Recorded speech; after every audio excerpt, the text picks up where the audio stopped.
Hello, everyone. This is Rick with the Cyber Pro podcast.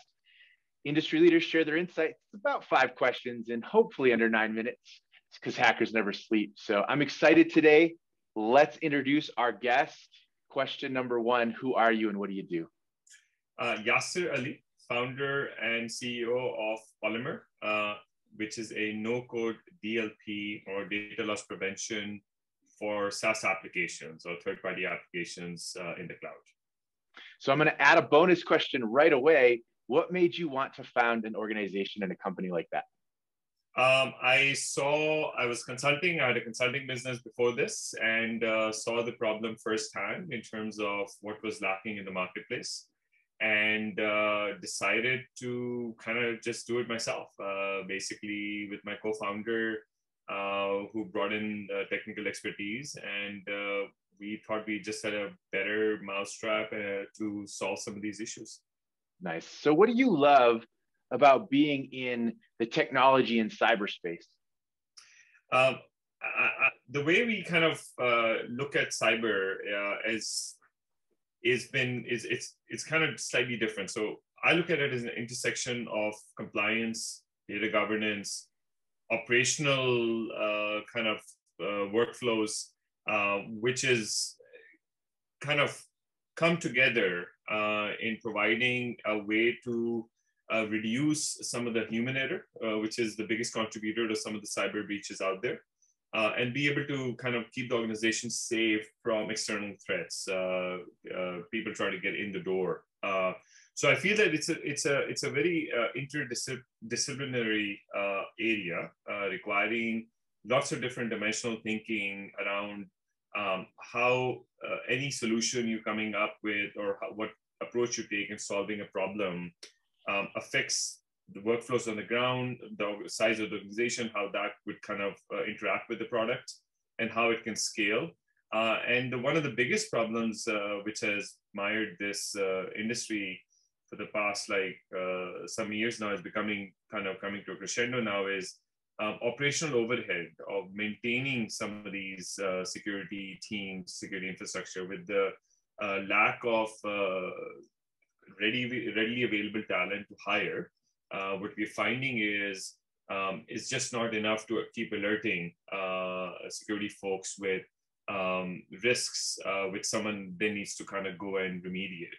We are a big proponents and believers in autonomous security, which is something the industry is moving towards, and we see no way around it. That's super insightful, and it actually lends itself to the next question. And I think you'll probably expound upon this, but we hear cybersecurity is a top concern, but what does that mean to you?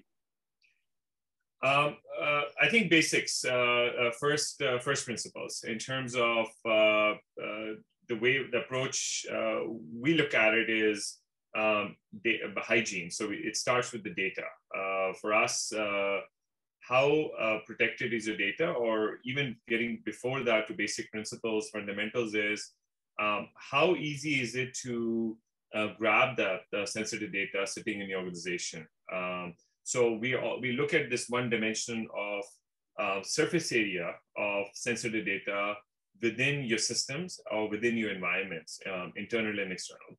And if you start reducing the amount of readily available surface area from where data can leak from or exfiltrate from, immediately the amount of risk you have, even if someone gets in the door or tries to attack your systems, gets reduced.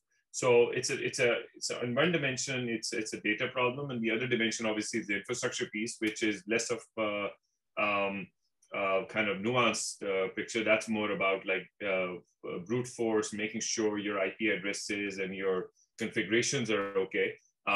We leave that to kind of other folks. Our focus is kind of around reducing the blast radius and be able to kind of interact with sensitive data without increasing the risk level of the organization overall. Wonderful. So what insight do you want to share with other cyber professionals, with other folks in our network? I think it's people kind of get very jazzed up or jacked up around solutions. There's a lot out there. In our space, data loss prevention.